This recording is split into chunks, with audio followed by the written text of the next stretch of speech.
ഞാൻ തേടുന്ന പക്ഷി. കവിയും ഗാനരചയിതാവുമായ ശ്രീകുമാരൻ തമ്പിയുടെ ആദ്യകാല കവിതകളിൽ ഹൃദയസ്പർശിയായ ഒരു കവിതയാണ് ഞാൻ തേടുന്ന പക്ഷി.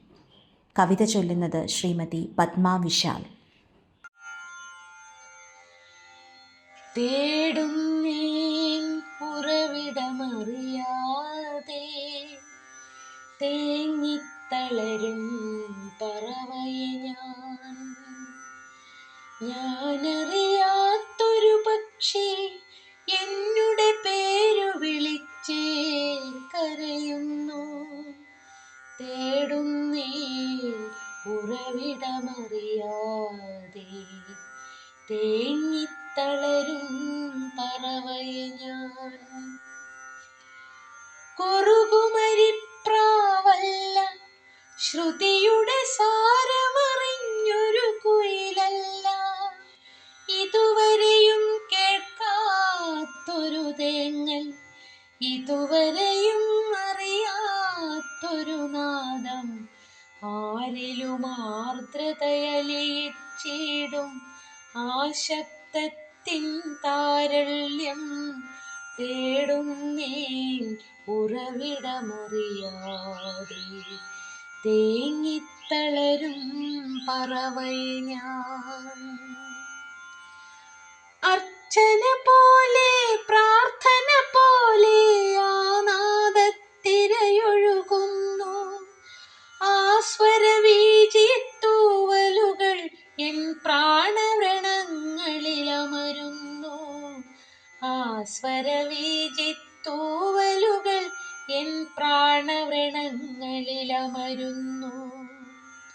കാട്ടിൽ നിന്നോ മേട്ടിൽ നിന്നോ താഴ്വാരപ്പടവിൽ നിന്നോ അരയാൽ കൊമ്പിൽ നിന്നോ കോവിൽ കൂത്തുപുരയ്ക്കുള്ളിൽ നിന്നോ കഥ പറയും ഗുഹയിൽ നിന്നോ പൂപൊഴിയും പുഴയരികിൽ നിന്നോ എവിടുന്നെവിടുന്നെത്തുന്നു കരൾ വിങ്ങിപ്പിടയും സംഗീതം.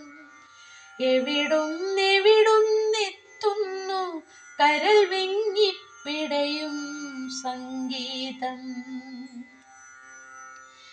ദിക്കുകളിട്ടും തോൽക്കുന്നു, ഇടമേതെന്നറിയാതുഴറുന്നു. ദിക്കുകളിട്ടും തോൽക്കുന്നു, ഇടമേതെന്നറിയാതുഴറുന്നു. പല പല പക്ഷികൾ കരയുമ്പോഴൊരു പക്ഷിയെ മാത്രം കേൾക്കുന്നു. കാതിനു രോഗം അതല്ലെങ്കിൽ നിൻ മനസ്സിനു വിഭ്രമമെന്നല്ലോ കേട്ടവർ ചൊല്ലുന്നു. കാതിനു രോഗം അതല്ലെങ്കിൽ നിൻ മനസ്സിനു വിഭ്രമമെന്നല്ലോ കേട്ടവർ ചൊല്ലുന്നു. പരിഹാസച്ചിരികൾ മുഴങ്ങുന്നു. ഇല്ലാത്തൊരു ശബ്ദത്തെ തേടി എല്ലാ നേരവും അലയുന്നു. ഇല്ലാത്തൊരു ശബ്ദത്തെ തേടി എല്ലാ നേരവും അലയുന്നു. കൂട്ടച്ചിരികൾ മുഴങ്ങുന്നു, കവി കഥയറിയാതെ പകയ്ക്കുന്നു.